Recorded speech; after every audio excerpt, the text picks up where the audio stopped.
नमस्कार। आपके अपने चैनल दिव्य दृष्टि में एक बार फिर स्वागत है। हिंदू धर्म में माघ मास का धार्मिक और आध्यात्मिक रूप से विशेष महत्व है। इस मास में स्नान, दान और तपस्या का फल कई गुना बढ़ जाता है। इसे जीवन की शुद्धि और मोक्ष का मार्ग प्रशस्त करने वाला माना गया है। माघ स्नान कुछ स्थानों में मकर संक्रांति के दिन, जब सूर्य दक्षिणायन से उत्तरायण में प्रवेश करता है, शुरू होता है, जबकि अधिकतर स्थानों पर ये पौष पूर्णिमा से आरंभ होता है। इस मास में सूर्योदय से पहले गंगा, यमुना या किसी पवित्र नदी में स्नान का विशेष महत्व है, जिसे माघ स्नान कहा जाता है। स्कंद पुराण के अनुसार माघ स्नान व्यक्ति को सभी पापों से मुक्त करता है और जीवन में सकारात्मक ऊर्जा का संचार करता है। इस मास में प्रयागराज में माघ मेला का आयोजन होता है, जिसे कुंभ के समान पवित्र माना जाता है। माघ मास में दान को अत्यंत शुभ माना गया है। इस अवधि में अन्न, वस्त्र और धन का दान करने से व्यक्ति के सभी कष्ट समाप्त हो जाते हैं। धार्मिक ग्रंथों के अनुसार गाय, तिल, गुड़ और कंबल का दान इस मास में विशेष पुण्य प्रदान करता है। माघ महात्म्य के चौथे अध्याय का श्रवण करते हैं। वशिष्ठ जी बोले, हे राजन, जब भृगु जी तपस्या में लीन थे, तब विद्याधरों का एक दंपत्ति उनके पास पहुंचा। वे बहुत दुखी थे और अपनी पीड़ा सुनाने आए थे।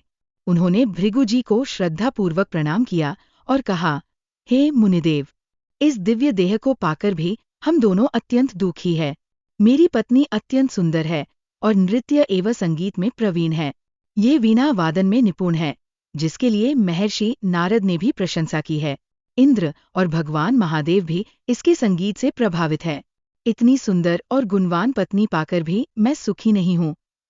मेरी चिंता का कारण यह है कि मेरी पत्नी रूपवती है और मैं व्याघ्र के मुख वाला हूँ। ये सोचकर मैं निरंतर दुखी रहता हूँ। उस विद्याधर की बात सुनकर त्रिकालज्ञ भृगु जी मुस्कुराकर बोले, हे विद्याधर, हर प्राणी को उसके कर्मों के अनुसार ही फल मिलता है। ज्ञानी व्यक्ति मोह से नहीं बंधते, जबकि अज्ञानी मोह में फंसे रहते हैं। जिस प्रकार यक्षिका के पाप विषम होते हैं, उसी तरह अधूरा कर्म दुख का कारण बनता है। पिछले जन्म में तुमने माघ मास की एकादशी का व्रत किया था, लेकिन द्वादशी को तेल स्नान किया, जिसके कारण तुम्हारा मुख व्याघ्र का हो गया। राजा पुरखा ने भी इसी प्रकार की गलती की थी, जिससे उसे कुरूप देह प्राप्त हुई थी। वह अपनी कुरूपता से अत्यंत दुखी था और गिरिराज के समीप देव सरोवर में स्नान करने गया। वहां उसने कुशा के आसन पर बैठकर कठोर तपस्या की। उसने शंख, चक्र, गदा, पद्मधारी भगवान श्री हरि को हृदय में धारण किया और 30 मास तक निराहार रहकर तप किया। भक्तवत्सल भगवान श्री हरि राजा की तपस्या से प्रसन्न हुए और प्रकट होकर बोले, हे राजन, मैं तुम्हारी तपस्या से अत्यंत प्रसन्न हुआ हूँ। इतना कहकर भगवान ने स्वयं अपने शंख के जल से राजा का अभिषेक किया, जिससे राजा का शरीर सुंदर हो गया। भृगु जी बोले, हे विद्याधर, ये सब तेरे पूर्व जन्म के कर्मों का ही फल है। यदि तुम वास्तव में इस रूप को त्यागना चाहते हो, तो माघ मास में मणिकूट नदी के जल में जाकर स्नान करो, तब तुम अपने पापों से मुक्त हो सकते हो। इस नदी के तट पर देव, मुनि और सिद्ध निवास करते हैं। तुम्हारे सौभाग्य से 5 दिन बाद ही माघ मास आरंभ होगा। तुम स्नान की विधि ध्यानपूर्वक सुनो।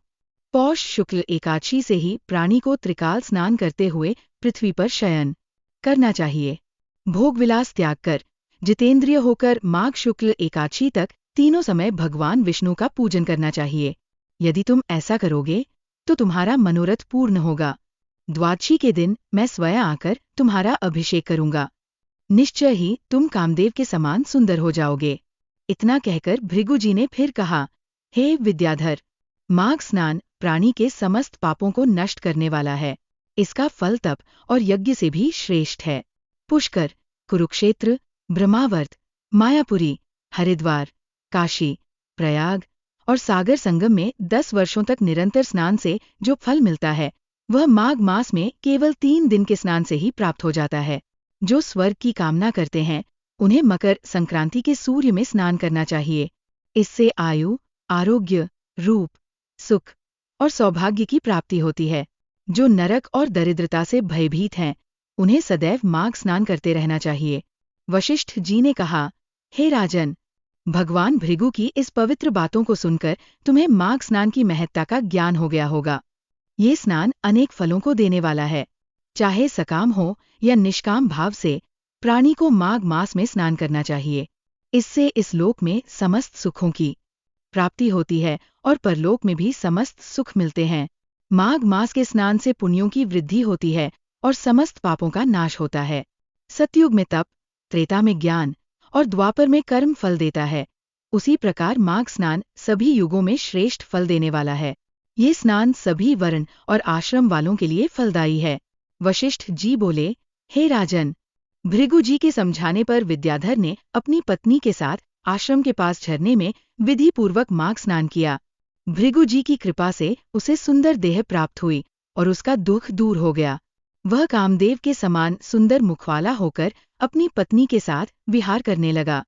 तपस्या पूरी कर भृगु जी अपने शिष्यों सहित पर्वत से उतरकर अपने आश्रम लौट आए। हे राजन, जो इस पवित्र कथा को श्रवण करता है उसके समस्त मनोरथ पूर्ण होते हैं। माघ माह में इन नियमों का पालन करें। पवित्र स्नान और दान पुण्य। माघ मास में पवित्र नदियों में स्नान के बाद दान पुण्य अवश्य करें।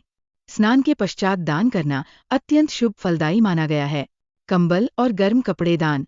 माघ मास में कंबल और गर्म कपड़े दान करना अत्यंत पुण्यकारी माना जाता है। इससे न केवल समाज में सहयोग होता है बल्कि दाता को भी आध्यात्मिक लाभ प्राप्त होते हैं। भागवत गीता का पाठ। माघ मास के दौरान प्रतिदिन भागवत गीता का पाठ करें। इससे मानसिक शांति और ज्ञान की प्राप्ति होती है। सूर्य देव की उपासना। माघ मास में सूर्य देव की उपासना करें। सूर्य देव के मंत्रों का जाप करना इस मास में विशेष लाभकारी होता है, जिससे स्वास्थ्य और ऊर्जा में वृद्धि होती है। तुलसी माता की पूजा। प्रतिदिन तुलसी माता की पूजा करें। तुलसी की पूजा से घर में सकारात्मक ऊर्जा का संचार होता है और जीवन में सुख समृद्धि आती है। अन्न, धन, वस्त्र और काला तिल का दान। इस मास में अन्न, धन, वस्त्र और काला तिल का दान अवश्य करें। ये दान करने से जीवन में सुख, शांति और समृद्धि की प्राप्ति होती है। तामसिक चीजों का परित्याग। माघ मास में तामसिक चीजों का सेवन न करें।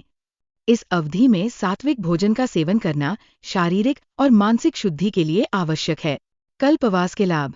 माघ मास में संगम के तट पर जो लोग कल्पवास करते हैं उन्हें अनेक लाभ प्राप्त होते हैं। कल्पवास करने से आत्मशुद्धि होती है, मोक्ष की प्राप्ति होती है और व्यक्ति को अपने समस्त पापों से मुक्ति मिलती है। माघ माह में कल्पवास करने से व्यक्ति का जीवन सुखमय बनता है और आध्यात्मिक उन्नति होती है। अगर ये जानकारी उपयोगी लगी हो तो वीडियो को लाइक और दोस्तों के साथ शेयर करें।